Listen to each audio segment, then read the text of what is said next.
This lesson describes how to use oxidation numbers to predict the chemical formulas that will result when two elements combine to form a compound. The first thing we need to think about is what would make everybody happy? And again, remember when we say happy here, it's not really the emotions that an atom has, but it is whether or not it's meeting the octet rule. So what's the smallest molecule that you could make using, I'm going to work through an example with calcium and chlorine, that would make all of the atoms there happy? The first thing we need to do to answer this question is to figure out whether or not these elements are going to form an ionic or a covalent bond. Calcium is a metal. If we look in the periodic table, it's underneath the metals line. And chlorine is a nonmetal. When we have a metal and a nonmetal together, we make an ionic bond. So these are going to form an ionic bond, so there's going to be some loaning of electrons.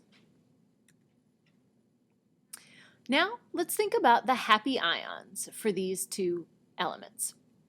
Shown on the left here is a picture of a chlorine atom. It has 7 valence electrons, and it would like to get one more valence electron so that it would have 8 and meet the octet rule. Shown on the right is the chlorine ion that's formed when it gets that extra electron. Now it has 8 valence electrons and a -1 charge because it picked up an extra electron. Now let's look at calcium. Here's a calcium atom, and it has 2 valence electrons. The easiest way for this one to get happy is to lose those 2 outer shell electrons. When it does, it becomes a positively charged ion that has a charge of +2, because all of the positive charges are still there, but we've lost 2 of the negative charges. So now there's 2 extra positives.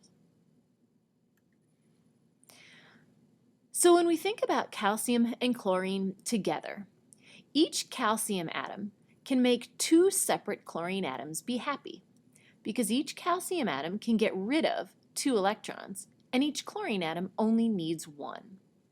So when these 2 elements join together to form a compound, we're going to have a 2-to-1 ratio of chlorine to calcium.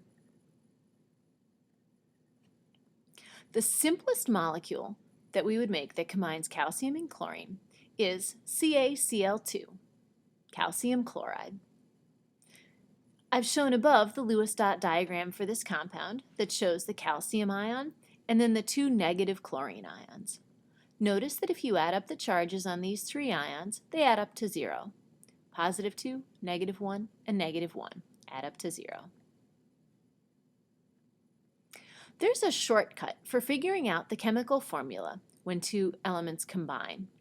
Rather than going through the process we just did of identifying how many electrons one needs to lose, how many electrons the other needs to gain, what we can do is a 2-step process.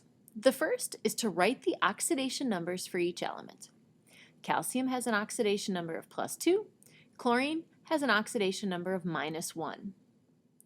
Next, we're going to take those oxidation numbers and we're going to crisscross them down to become the subscripts in the compound. So calcium's +2 oxidation number crisscrosses down and becomes chlorine's 2 subscript.